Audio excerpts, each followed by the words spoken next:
Buongiorno cari amici e benvenuti anche oggi nel canale vostro Marinetto Veneziano. Oggi, da come avete visto dal titolo, parleremo di i bei tempi della terra piatta. Ma prima di iniziare questa micropillola, il vostro Marinetto Veneziano vi chiede di iscrivervi al canale YouTube di Ildegard e al canale YouTube del vostro Marinetto Veneziano e di venirci a trovare nei nostri gruppi Facebook, dove, inutile dirlo, i migliori iscritti del pianeta Facebook ce li abbiamo noi. E poi, se volete proprio esagerare, anche in Telegram, dove al lunedì sera alle 20:30 il Ildegard e il Marinetto Veneziano, coadiuvati da Milas, tengono un percorso esoterico gratuito. Eventualmente i link sono sotto in descrizione. Se volete anche lasciare un commento per questo video è ben accetto, e ricordatevi, se vi scappa il pollice sul super like faccio salti di gioia. Bene, parliamo di questi bei tempi della terra piatta. Vi ricordate nel 1100, nel 1200, nel 1300, quando la gente viveva massimo 20-30 anni e già a 20 anni non aveva più denti, lavorava nei campi, non esisteva l'obesità? Che bei tempi, non c'erano problemi di ciccia, la gente campava poco, quindi le tasse erano quello che erano, gli uffici delle pensioni non esistevano, insomma erano tempi così. Poi capitava che ogni tanto, mentre uno dormiva, si svegliava e diceva: stanotte ho fatto un brutto sogno, ho sognato che la terra era rotonda. Magari poi aveva la disgrazia che andava in paese. Ricordiamoci che in quei tempi, nel nostro sacro suolo italiano, i paesi massimo erano di 200 abitanti, erano dei piccoli nuclei, e uno nella vita magari riusciva a vedere 200-300 persone. Non c'erano sicuramente i mezzi di comunicazione di oggi, la gente praticamente senza denti, miope e cieca quasi, e anche, come si suol dire, in forma fisica, perché non c'era un filo di grasso, perché tutti erano nei campi a lavorare. Però diciamo che era anche senza la possibilità di leggere. Gli unici libri che erano stati stampati in latino era chiaramente la Bibbia. Questo tipo qui si svegliava la mattina, diceva: ho sognato che la terra non è piatta ma è rotonda. E se per disgrazia andava in piazza a raccontarlo, in quello che rappresentava la piazza di quei tempi, e magari qualcuno lo sentiva e magari ci credeva, poi andava a dirlo magari al clero di Stato di quel periodo lì.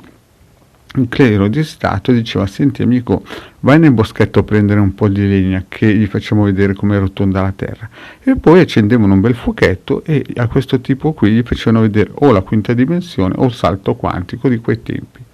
Quindi quelli erano i momenti della terra piatta, tempi chiaramente di oscurantismo. Poi chiaramente sono arrivati la caccia agli albigesi, la caccia ai catari, insomma è arrivato un po' di tutto al grido: uccidiamoli tutti, Dio riconoscerà i suoi, no? Insomma, la terra era proprio piatta in quel momento lì. Oggigiorno noi invece viviamo un attimino di, come si suol dire, di terra rotonda, però si sono invertiti i ruoli. Noi entriamo nei social, no? E invece di, come si suol dire, coi salti quantici incenerirci, e fisicamente ci inceneriscono un pochettino, non dico il cervello, ma ce lo appiattano, no? Se una volta la terra era piatta e chi diceva che il mondo era rotondo veniva messo in quinta dimensione o come sul salto quantico, no? O gli facevano vedere subito gli astronavi, no? Con un fuoco a 300 gradi. Oggigiorno invece la gente rischia di incontrare la terra piatta, il salto quantico, entrando nei social, perché gli azzerano praticamente i neuroni. Praticamente uno entra in questi social, in questi gruppi di mandiamoci angeli colorati.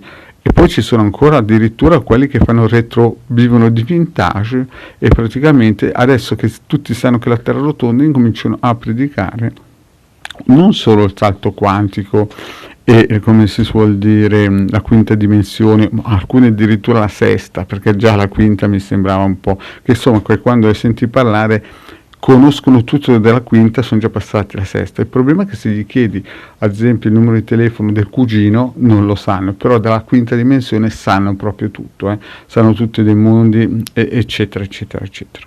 Oggigiorno invece, appunto, entrando in questi social praticamente ti appiattiscono il cervello. Se una volta uno viveva sulla terra piatta e quando diceva che la terra era rotonda, il clero mandava a prendere nel boschetto un po' di legni per mandarlo in quinta dimensione o in sesta, a dipendenza.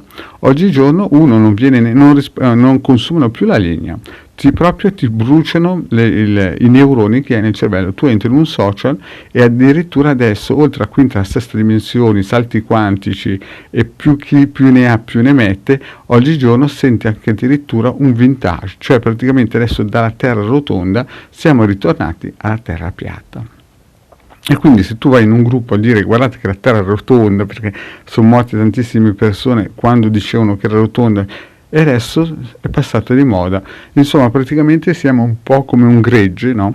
Che viene spedito fra una quinta dimensione, un salto quantico e una terra piatta. A dipendenza delle mode del New Age che sta arrivando, molte persone purtroppo hanno un po', come si suol dire, malinconia di quei tempi in cui si usavano i legnetti per mandare le persone in quinta dimensione. Ma noi chiaramente non siamo di questo avviso. Chi segue il Marietto Veneziano, il Garda, sa benissimo che la Terra è rotonda e quindi continuate a seguire queste belle pillole del vostro Marietto, che non vi porta sicuramente nella quinta dimensione, né a cercare il salto quantico e neanche a immaginare una Terra piatta.